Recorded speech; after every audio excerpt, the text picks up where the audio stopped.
Pwede bang manligaw sa'yo? Katie, papa mo manliligaw daw sa akin. Grabe mga ka-KKK fam, isa ito sa pinaka-emosyonal na usapan nitong mga nakaraang araw. Usap-usapan ngayon ng di umano'y liham na ibinigay ni Chris Lawrence kay Katrina Halili bago siya umalis papuntang US. Sa liham, nagpahayag si Chris ng taos-pusong pasasalamat. Nagpasalamat siya sa pagkakataong muli silang nagkakilala sa mga simpleng kwentuhan, sa masasayang sandali at sa pagkakataong makilala muli ang bagong bersyon ni Katrina. Ayon sa mensahe, hindi raw niya gustong madaliin ang anumang mangyayari. Ang mahalaga para sa kanya ay maramdaman ni Katrina na ligtas itong maging sarili at hindi kailangang magmadali sa anumang desisyon. Isa sa mga pinakatumatak na bahagi ng liham ay ang tanong na, May gusto akong itanong sa'yo. My gosh! Matatanong mo, pwede bang manligaw sa'yo? Pwede bang manligaw sa'yo? Ngunit dito lalo pang naging interesado ang mga netizens. Sa isa sa mga naging live ni Katrina Halili, marami ang nagtatanong kung ano na nga ba ang naging sagot niya sa liham. Bagamat hindi siya nagbigay ng direktang kumpirmasyon tungkol sa isang partikular na sagot, nagbahagi siya ng mahahalagang aral mula sa kanyang mga nakaraang relasyon.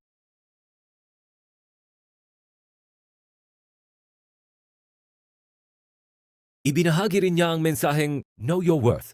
Para sa kanya, mahalagang mahalin at respetuhin muna ang sarili bago gumawa ng mahahalagang desisyon sa puso. Marami rin ang nakarelate nang sabihin niyang ayaw na niyang maulit ang mga masasakit na karanasan noon at mas gusto niyang maging maingat sa pagkakataong dumarating sa kanyang buhay ngayon. Para sa maraming supporters, hindi man ito direktang oo o hindi, ramdam nila na mas pinipili ni Katrina ngayon ang isang relasyon na may respeto, peace of mind at tamang timing.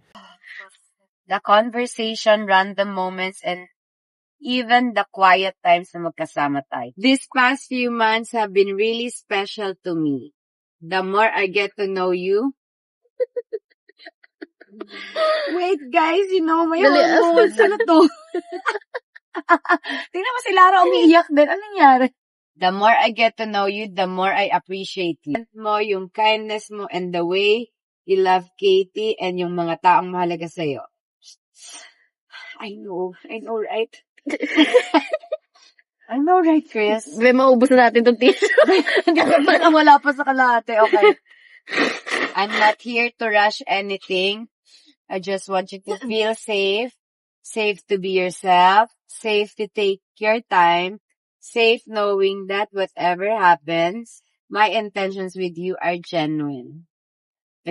Baka kasi hindi aksidente that life gave us this opportunity to reconnect. Maybe we were meant to reconnect at this version of ourselves. Wiser, stronger, and hopefully better than before. May gusto akong itanong sa'yo. Pwede bang manligaw sa'yo? Pwede bang manligaw sa'yo? Aba, manliligaw siya, kaya ba may pa-watch? Go, Katie, my gosh! Not because of our history, not because of Katie, not because of what other people want, but because of you. If you allow me, I'd love the chance to know you more, make you smile more, support you, and choose you every single day. And if your answer isn't today, that's okay. Di naman ako nagmamadali because right now, masaya na ako kung anong meron tayo. And I'm genuinely happy that I get to spend this season of my life. Mamimiss ko kayo ni Katie sobra. Love, Mr. B. Thank you so much. Kaya naman marami ang nagsasabing kung may bagong kabanata man para kina Chris at Katrina, gusto nilang makita itong mabuo sa tamang panahon at hindi dahil lamang sa pressure o kagustuhan ng ibang tao. Sa ngayon, wala pang opisyal na pahayag mula sa dalawa tungkol sa kanilang relasyon. Ngunit maraming fans ang humahanga sa paraan ng kanilang pakikitungo sa isa't isa bilang magulang at sa paggalang na ipinapakita nila sa bawat hakbang ng kanilang buhay. Nito lamang nag-post si Katrina Halili ng liham din patungkol kay Chris Lawrence. Excited ka na din bang malam nito? Subalit ang tanong, sa tingin ninyo, ang mensahe ba ni Katrina tungkol sa Know Your Worth sa kanyang live ay isa ring paraan ng pagsasabing handa na siyang unahin ang respeto, tamang panahon at mas mature na pag-ibig? I-comment ang inyong opinyon at huwag kalimutang mag-like, share at subscribe para sa mas marami pang updates. Thanks for watching. Subscribe now.